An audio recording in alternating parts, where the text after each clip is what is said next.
In LA this week, the mayor and LAPD chief Charlie Beck look back at the crime statistics for 2014 and talk changes going forward in the new year to help keep crime down. A restructuring at the Los Angeles City Fire Department into 4 distinct bureaus. Commanders are hopeful that it will shave off critical seconds when responding to emergencies. I'm Gil Reyes with the story next. A new security gate at the top of Beachwood Canyon could put a crimp on a visit to the Hollywood sign for some hikers. I'm Anna Marcos, and that story's coming up.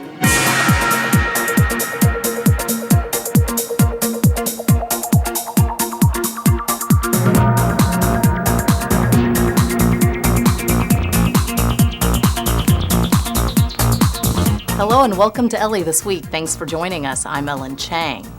A few weeks into the new year, the mayor and Chief Beck look back at 2014, at the officers we lost and the crime statistics. They're also looking ahead and announcing some new strategies in store for keeping LA safe.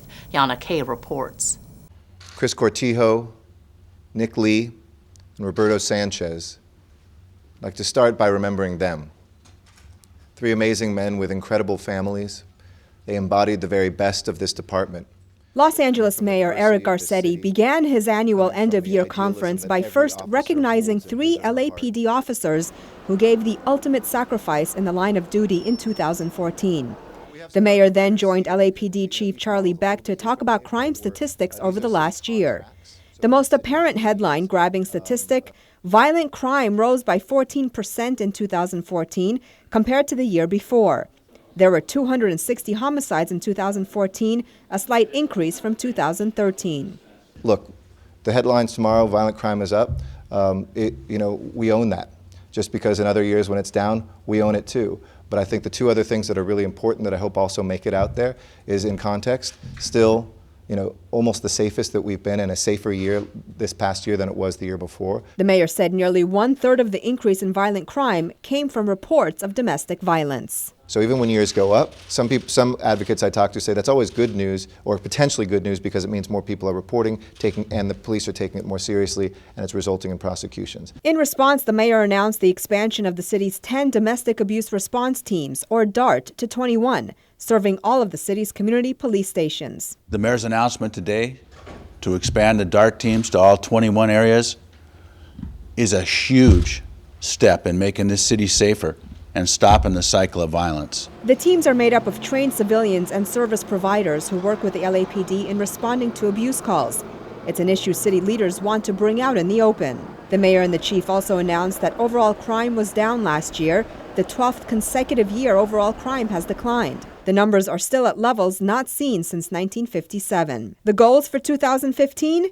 Garcetti and Beck say the city plans on strengthening trust between the police department and the communities. I'm Yana Kay for LA This Week. Property crime, the most common crime in LA, was down 4.6% in 2014 compared to 2013. And in This Week in Tweets, we hear from various people on the city's new domestic violence policies. LAPD's Deputy Chief Villegas tweeted, "Each year, more than 10 million women and men are victims of domestic violence. If you need help, dial 1-800-799-SAFE. The mayor's office also tweeted, "Domestic violence awareness response teams, DART, can break the cycle of domestic violence by helping victims no longer feel isolated." And Diana Figueroa, who is also with the LAPD, tweeted, "No more domestic violence. There are many different ways to report your abuser. We can help." And the tweet links to an LAPD flyer that lists several ways, one of which is a mobile app linking users to domestic violence information and services. Another change for the LAPD in 2015, on-body cameras for every officer out in the field in the wake of a nationwide outcry over several officer-involved shootings. Anna Marcos takes us to the first public meeting where the community's opinions were heard by police. On-body cameras, the new buzz phrase in police and community relations. LAPD Sergeant Dan Gomez shows residents at this meeting how the cameras work, as the LAPD gets ready to put 800 on-body cameras out on the street. I am wearing the body camera. It's on the center of my chest here. Police officers will soon have to record everything from routine traffic stops to officer-involved shootings. The aim at this meeting to get feedback from residents on how the LAPD should use its cameras. you want to get trust, you've got to give trust. And it doesn't matter how many cameras you have or how much technology you have, if you treat people like garbage, they're gonna react. This is about accountability. And accountability occurs on both sides of the camera. Some comments are negative. Big Brother Charlie Beck has a new tool at his disposal to surveil us. Some residents ask questions or just want more information. What happens when the officer's cheek to cheek with a guy he's struggling with, or a woman he's struggling with? When they have the dance of destruction? When 130 degrees won't do when you're this close. It won't work. But we need to see that. We need to see a demonstration of all the kind of situations which might be dangerous displayed. But many residents think on-body cameras are a step in the right direction. We've always asked for accountability.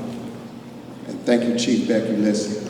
I feel that the body cameras are a good idea to help and protect and serve the officers and also the community. Once turned on, the cameras will even record 30 seconds before the video was started and are allegedly tamper-proof. But are they officer-proof? Say if an officer fails to turn on a camera. Still, the comments gathered here could help police come up with a policy most community members can live with. I'm Anna Marcos for LA This Week. The LAPD plans to hold more community meetings. Officials say complaints against police have been reduced by as much as 80% in communities where the officer on-body cameras were already in use. Divide and conquer, that's the new game plan for the LA City Fire Department. The mayor announced the fire department has been restructured into 4 distinct bureaus in hopes of quicker response and more specialized care for each region. Gil Reyes explains. Meet the head of the newly created LA City Fire Department Central Bureau. Deputy Chief Philip Flegel now oversees 23 LAFD fire stations in and around downtown. Does it mean extra pay for you? Yeah, a little bit, but there's going to be a lot more hours involved in tailing, so I think it equals out. For the first time in the LAFD's 129-year history, the department has been reorganized into 4 distinct bureaus. The philosophy being each region will receive more specialized care from commanders already familiar with those areas. Flegel, a 23-year department veteran, knows to avoid traffic on Broadway during peak hours. Also, how to most quickly respond to emergencies in area high-rises. But because of new construction in downtown, he also has to be aware of traffic trends and adjust response accordingly. Also, with all the events that we have downtown LA Live, Staples Center, Nokia, there's a lot more significant events that we have to gear up for. The LAFD localizes operational command to speed up response. Fire stat results released last fall show firefighters arrived to emergencies a few seconds longer on average than the previous year. The LAFD's 3 other bureaus face similar challenges. In the West Bureau, it's hard navigating through narrow roads in the Hollywood Hills. In the Valley Bureau, difficulties include the wide coverage areas in Sunland and Sylmar. While in the South Bureau, first responders have to deal with heavy traffic between South LA and San Pedro. Restructuring puts each of the 4 bureau commanders more in touch with the communities they serve in hopes of shaving seconds off the clock when every second counts. In downtown LA, Gil Reyes for LA This Week. Along with the Central Bureau, the LAFD has the South Bureau headquartered in San Pedro, the West Bureau located in Hollywood, and the Valley Bureau based in Sherman Oaks. LAFD plays a huge role in earthquake preparedness as well, but a new preparedness plan is asking everyone to do their part, and it's causing a rumble among property owners. Yana Kay reports. This earthquake drill in Los Angeles may help Angelenos get better prepared for an earthquake, but many earthquake specialists say it's hardly enough.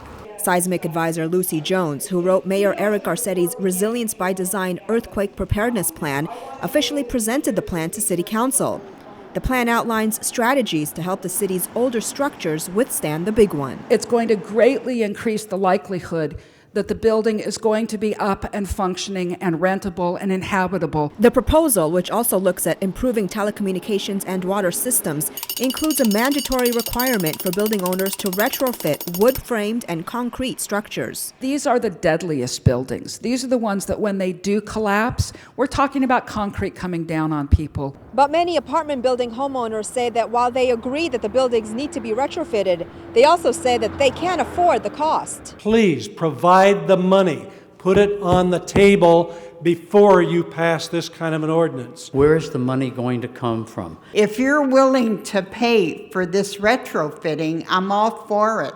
I don't have the money, and I'm willing to go to jail. Councilmember Bob Blumenfield submitted a motion that would offer building owners access to private lending sources through the Property Assessed Clean Energy, or PACE, program. PACE financing was initially set up for energy and water efficiency projects. It takes that big issue of how you finance it, and it puts a practical element of it so that folks can finance it over time. It can be on their property taxes. When it comes to her plan, Lucy Jones says the goal is to make sure Los Angeles is still standing after the big one hits. I'm Yana Kay for LA This Week. Councilmember Bob Blumenfield presented a second motion calling on the city attorney to prepare and present an ordinance requiring the construction of new cell communication towers. And the LA region's fire units have been working hard at being disaster ready for an earthquake or any emergency. Their latest mock trial also included some high-tech hardware, a rescue drone. Anna Marcos takes a look.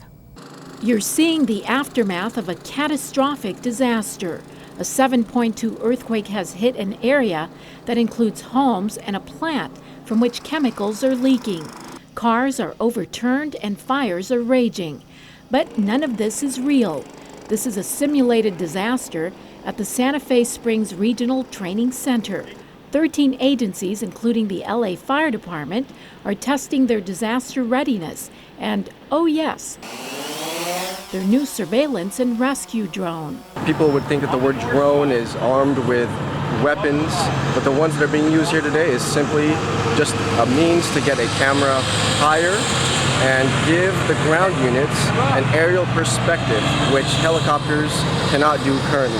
The drone helps not only in assessing the damage, but in locating victims. This is an exercise simulating a 7.2 earthquake along the Whittier Fault.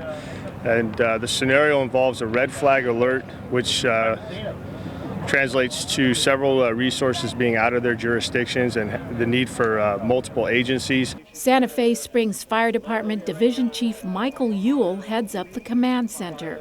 It's up to him to get the entire LA area organized and get search and rescue and hazmat teams on the scene. I need to take charge.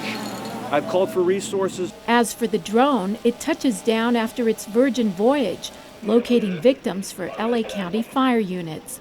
We're guessing it's a gadget that's here to stay. I'm Anna Marcos for LA This Week. The new chief of LAPD cadets was formally introduced at a recent police commission meeting. Gil Reyes has more on the program that helped turn the new cadet chief's life around. How's it feel? I feel special. A special honor for the newly named chief of the LAPD's cadet program. Chief Laura Mendoza is permitted to sit in the chair usually reserved for Police Commission President Steve Soboroff. Soboroff graciously takes a back seat so she can speak. As a result of the support and encouragement that this program has provided me, I am confident and I'm a very goal-driven young woman in charge of my own future. Mendoza, who grew up shy and scared with gangs in her neighborhood, now oversees a growing volunteer police force. She also boasts a 4.0 GPA at Cal State Los Angeles.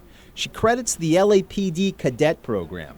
Young people like her work crowd control at special events, man the front desks at police stations, and learn to be leaders. The LAPD cadet program has roughly 6,000 members strong, all of them between the ages of 13 and 20.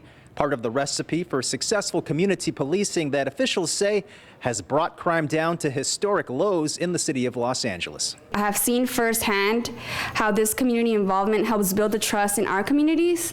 This program has transformed many parents' negative perceptions toward the LAPD to more positive ones as a direct result of their child's involvement. This is about transforming their lives in the communities we serve. And so it's been an extraordinary opportunity. LAPD Assistant Chief Earl Pasinger helped transition what used to be known as the LAPD Explorers into the Cadet program.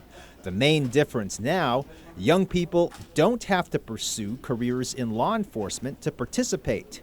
One of these young people may become Chief of Cadets someday, and even possibly sit in the commission president's chair as well. In downtown LA, Gil Reyes for LA This Week. Volunteer cadet programs take place at all 21 LAPD community stations. The city's Department of Recreation and Parks has launched a new fitness program. It's a program that's not only benefiting residents, it's also offering meaningful employment to former military personnel.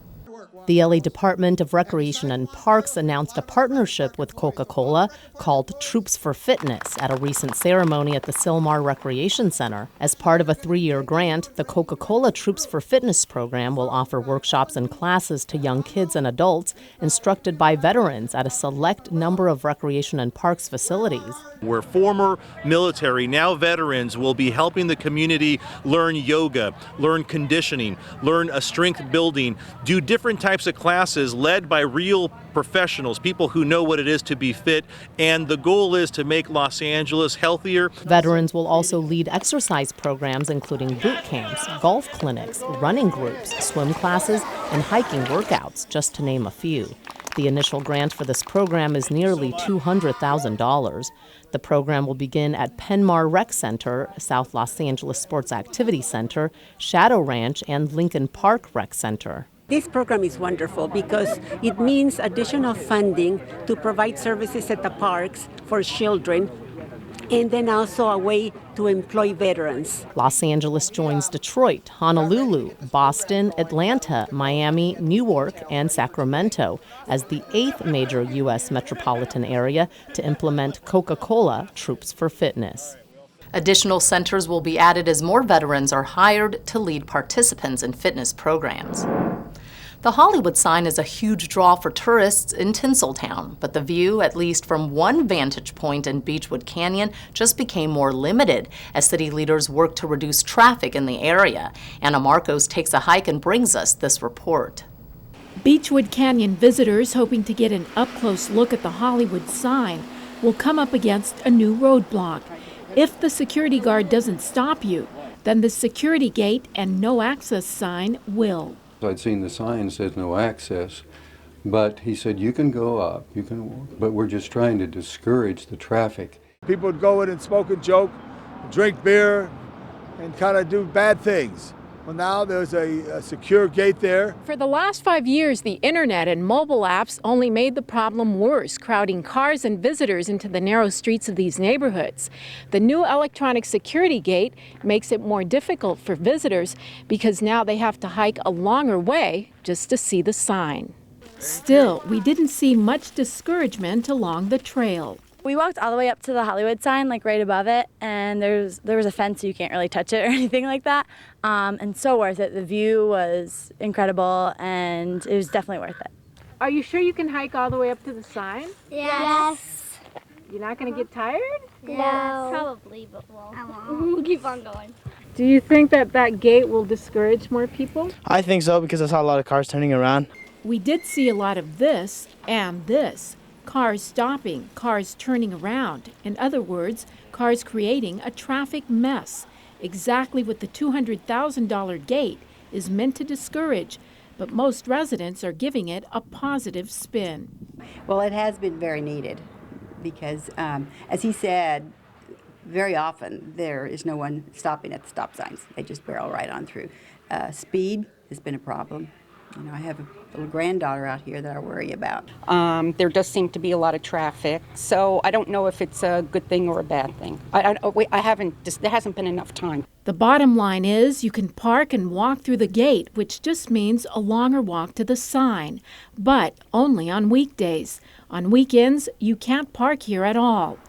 Oh well, there's always a selfie from the bottom of the hill.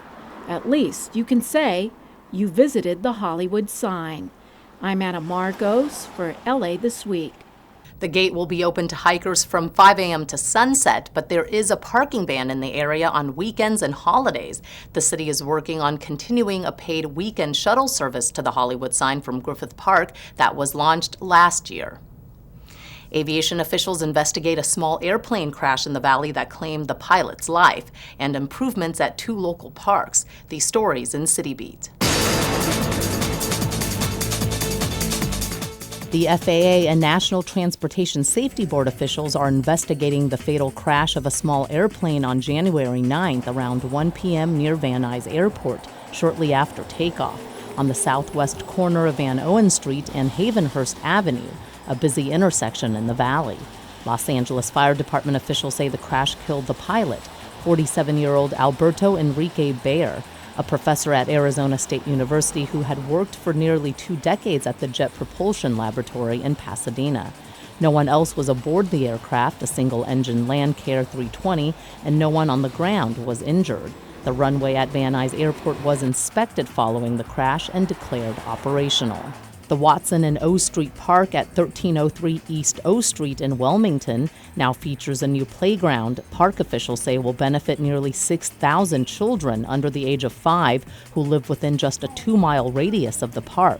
Park officials say the industrial nature of the area makes open space scarce, but that the new playground was made possible thanks to a grant from First 5 LA, along with additional funding from Rec and Parks and from Councilman Joe Buscaino's office. At-risk young adults who are part of the job training program at the LA Conservation Corps put in the labor to remove concrete and install the play equipment. The Department of Recreation and Parks also recently cut the ribbon at Ascot Hills Park on Multnomah Street to commemorate recent improvements to the park. Improvements at the approximately 100-acre park include a new shade structure and educational signage. These upgrades mark the completion of a 3rd phase of renovations made to the Ascot Hills Park in recent years. The improvements have been a collaborative effort between Rec and Parks, the Office of Council District 14, and the city's Bureau of Engineering. The oldest city fire station in the San Fernando Valley recently held a cookout and safety fair to celebrate 75 years of service. Gil Reyes was there. Thick smoke billowing from the valley, but no need for alarm. It's just burgers on the grill, a barbecue party to celebrate 75 years of service from the LA City Fire Department's Van Nuys Station. Retired firefighter Harry Grotti served here off and on for nearly 2 decades. I can't say enough about the job. First of all, this is the greatest job in the world. It was for me. And I met a number of very, very good people that I often think about every day. Grotti considers the 1971 Sylmar earthquake and response as perhaps his most memorable assignment here. But Fire Station 39's history goes back much further than that. The LAFD's oldest active fire station, and the first in the valley, opened its doors in 1939. Even on its anniversary party, the firehouse serves the public by offering a crash course on disaster preparedness, packing these take-home safety checklists with tips like having working smoke alarms in your home, testing those smoke alarms once a month, and practicing fire escape plans with your family. Stay down, crawl up, 'cause that's one place where the smoke can't go. Stay down, crawl up. This puppet show reminds children to stay down and crawl out if caught in heavy smoke. Because smoke rises, cleaner, cooler air will be near the floor. Important tips for making it out safely, even while celebrating a milestone. At the Van Nuys Fire Station's 75th anniversary party, Gil Reyes for LA This Week. Despite objections from some residents, the LA City Council has approved plans to build an all-new Van Nuys fire station to replace the original one you just saw. In this week's list of things to do, snow days at the LA Zoo, Shen Yun, and putting your own spin on an existing museum exhibit. Seeing snow doesn't require a drive up to the mountains. The LA Zoo will be hosting snow days at the zoo on Saturday and Sunday, January 24th and 25th, from 10 a.m. to 4 p.m. The wintry fun features a rare opportunity to watch animals exploring snowy wonderlands in several habitats. Zoo visitors can also play on a special sledding hill, see elaborate ice carving demonstrations, and pose for photos in an inflatable snow globe. All activities are free with paid zoo admission. The LA Zoo and Botanical Gardens is located in Griffith Park at 5333 Zoo Drive. Go to lazoo.org for details. In the Skirball Cultural Center's last weekends of the month event for January, which falls on Saturday and Sunday the 24th and 25th, you can make your own contribution to the imaginative exhibition forest called For the Trees. Stroll through the magical forest made of yarn, then work to create your own flora and fauna out of yarn, thread, and felt to add to the installation. The museum's fun-filled Saturdays and Sundays feature special last weekend-only performances and activities that change every month. Drop in any time during regular museum hours. The last entry is at 4:30 p.m. Last weekends of the month events are included with museum admission. Go to skirball.org. You've probably seen ads for this everywhere, Shen Yun. So why not catch the show at the Dolby Theater at 6801 Hollywood Boulevard in Hollywood on Saturday, January 24th from 2 to 4:30 p.m. You can describe it as Cirque du Soleil with an ancient Chinese twist.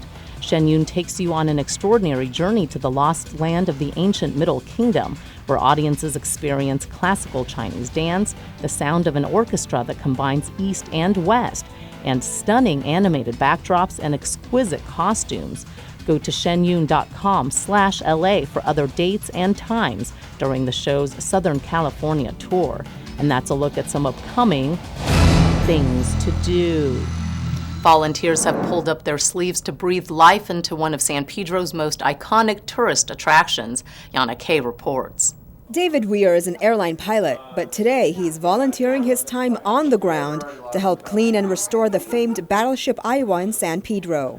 It's remarkable to be on the ship and, in some small way at least, participate in beautifying it for other people to be able to see it. David is one of about 275 volunteers from Tourism Cares, a nonprofit organization for tourism and travel professionals that works with the tourism industry to restore and preserve American icons and tourist destinations, like the USS Iowa, for future generations. They're really getting a ton of good work done. Crews have been working hard cleaning walls, putting in lights, stripping and buffing floors, and painting! As you can see, I have paint all over me. The CEO of Tourism Cares says the goal is to encourage travel professionals and others to give back and build communities in up-and-coming neighborhoods. We want to go somewhere where our volunteering can make a big difference, our resources can make a big difference, and our voice and our influence can also make a big difference. And thanks to some TLC from these volunteers, officials hope the USS Iowa will continue to stand tall and proud. I'm Yana Kay for LA This Week. The LA waterfront in San Pedro welcomes more than 1.5 million visitors each year. That's going to do it for this edition. Thanks for joining us. I'm Ellen Chang. A reminder that you can catch us online at lacityview.org. You can also follow and like us on Facebook. We're also on Twitter as LATW35. We'll see you back here next week for more of LA This Week.